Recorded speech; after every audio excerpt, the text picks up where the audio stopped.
สวัสดีทุกคนเนาะวันนี้เคยสิมาเฮ็ดคลิปสอนการนำใส่เครื่องจักรคิดเลขเนาะที่มีชื่อว่าCasio รุ่น FX 570 ES Plus เนาะซึ่งว่าในเครื่องจักรคิดเลขนี่มันมีผลประโยชน์ให้เฮาอย่างสูงเนาะสำหรับคนที่นำใส่เป็นเนาะซึ่งมันจะสามารถใช้ในการคิดเลขโดยเฉพาะแม่นการแกะสมผลการแกะมาตริซเนาะการคูณมาตริซอย่างต่างๆคูณมาตริซขนาด3มันคูณกันหลายตัวฉันเฮาขี้ขานคูณด้วยมือเฮาสามารถนำใส่จากคิดเลขหมดนอกจากนั้นมันยังสามารถนำใส่ในการคิดเลขอุปคูณทวีคูณต่างๆอย่างนี้แล้วก็การคิดเลขเวกเตอร์แล้วก็มีการคิดเลขสังคณิตการคิดเลขหากันนี่มันเกือบว่าครบถ้วนเนาะมันจะแตกต่างจากคิดเลขธรรมดาจากคิดเลขธรรมดามันจะมีแต่บวกลบคูณหารซื่อๆบ่แต่ตัวนี้มันจะมีเกือบครบสำหรับน้องๆใดที่มีเงินไขเนาะก็ให้ลองมาซื้อใส่เนาะมันบ่เสียหายหยังเนาะมันจะมีผลประโยชน์คิดเลขให้เฮาหลายอย่างก็ให้ลองซื้อมาใส่เนาะคือตัวนี้มันเป็นรุ่นเก่าเนาะแต่ว่าคนเขาก็ยังนำใส่มันไปซื้ออยู่เวียดราคาประมาณราคาออกหาน่าจะเป็น400,000ดอกนี่แหละแต่วิลาวก็น่าจะเป็น200,000ไปแต่เดี๋ยวนี้น่าจะมีตัวที่สามารถคิดเลข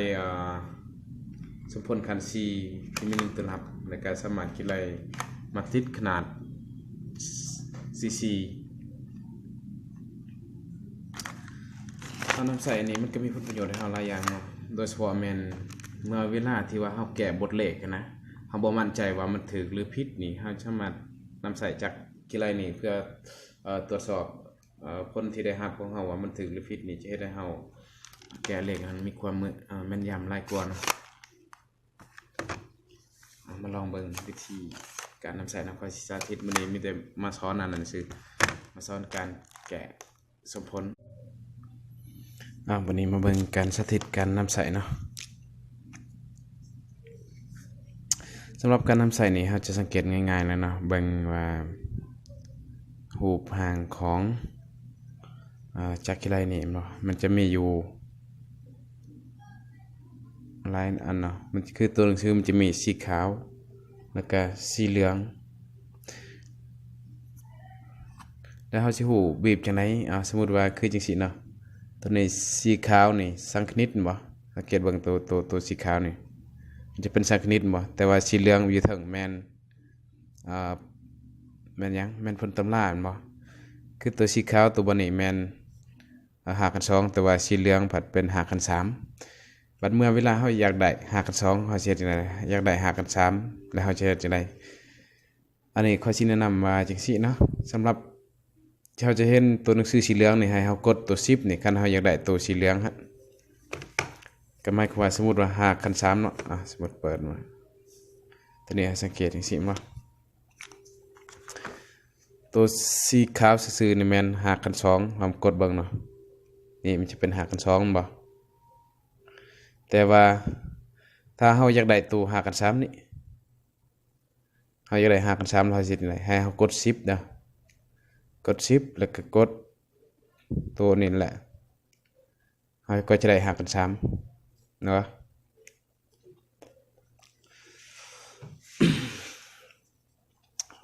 สำหรับจักรคิดเลขนี่มันสามารถคิดเลขหลายๆอันแหละวันนี้เฮามาเข้าหัวข้อที่1แม่นข้อยจะสอนเกี่ยวกับการใส่จักรคิดเลขนี่เพื่อเข้าไปคิดเลขสมผลทุกเทื่อที่เราจะเข้าไปคิดเลขสมผลหรือสมผลเนาะหรือระบบสมผลให้เรากดโหมดนี่หลังจากนั้นให้เรากดเลข5นี่มันจะมีให้เราเลือกนะมันจะมีให้เราเลือกโหลดว่าคือตัวนี้เนี่ยแม่นสมผลคันหนึ่งที่มี2ตัวรับบ่ซึ่งว่ามี x y บ่แล้วก็ตัวที่2นี่เลข2นี่มีแม่นสมผลที่มีคันหนึ่งที่มี3ตัวรับ และตัวที่3ในแมนสมผลขัน2ที่มี1ตัวรับและตัวที่4ในแมนสมผลขัน3ที่มี1ตัวรับและเมื่อเวลาเฮาอยากได้พวกนี้สมมุติเฮาอยากคิดไล่สมผลขัน2ที่มี2ตัวรับให้เฮากดเป็นเลข3บ่มันจะมีกดเลข3อยู่ในนี้เฮากดเลข3มานี่เฮาก็ใส่โหลดเห็นบ่เอาตัวอย่างนะสมมุติค่อยแกะให้เบิ่งเนาะตัวอย่างก็ให้เป็น2 x ขึ้นกำลัง2เนาะบวกให้3x บวกให้2เท่า0สมมุติว่าเนาะอันเมื่อเวลาเฮาสิเข้าจังได๋เอาบัดนี้ค่อยบีบก่อนเนาะบีบก่อนเริ่มเข้าก่อนตอนทมิตนี่ให้เฮากดเป็นกดนี่ก่อนกดหมดแล้วก็กดเลข5บัดนี้อันนี้แม่นสมผลขัน2ที่มี1ตัวรับบ่ฉะนั้นเฮามาเบิ่งอยู่นี่ตัวใดเป็นสมผลขัน2ที่มี1ตัวรับแม่นอยู่ในเลข3บ่เลข3บ่ซื้อเลข3นี่ ax ขึ้นกำลัง2บวก bx บวก4เท่า0ฉะนั้นให้เฮากดเลข3ตึ๊บนี่หลังจากนั้นเฮาเอาค่าแต่ละอันมาแทนใส่เนาะธรรมดาสมผลขัน2ที่มี1ตัวรับจนจะมีรูปหางบ่ ax บ่ถึงมา2บวกให้ bx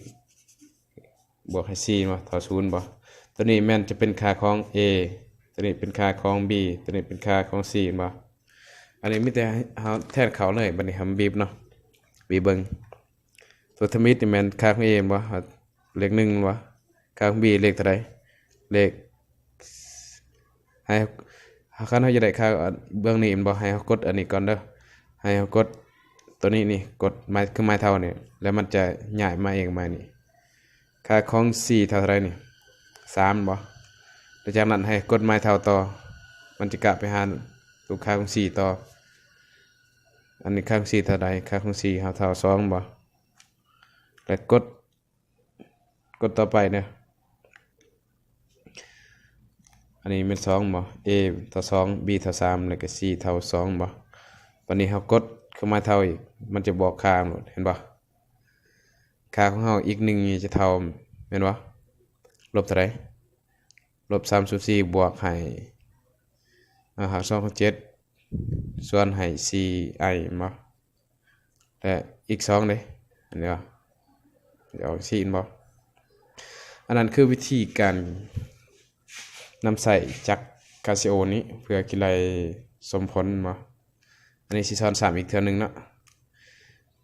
ทุกเทื่อที่เฮาจะคิดไล่สมผลหรือระบบสมผลให้เฮาบีบโหมดหลังจากบีบโหมดให้บีบเลข5หลังจากนั้นให้เฮาเลือกแล้วแต่เนาะคันเป็นระบบสมผลคัน1ที่มี2ตัวรับเฮาก็กดตัวนี้เห็นบ่ถ้าเป็นระบบสมผล1ที่มี3ตัวรับหมายความว่ามีตัวรับเป็น x y z นั่นแหละเฮาก็บีบตัวนี้บีบเลข2นี่แต่ถ้าเป็นสมผลขัน2ที่มี1ตัวรับให้เฮาบีบเลข3นี่ในการคิดไล่บ่หลังจากนั้นก็มีแต่เฮาเติมใส่คือค่อยเติมเมื่อกี้บ่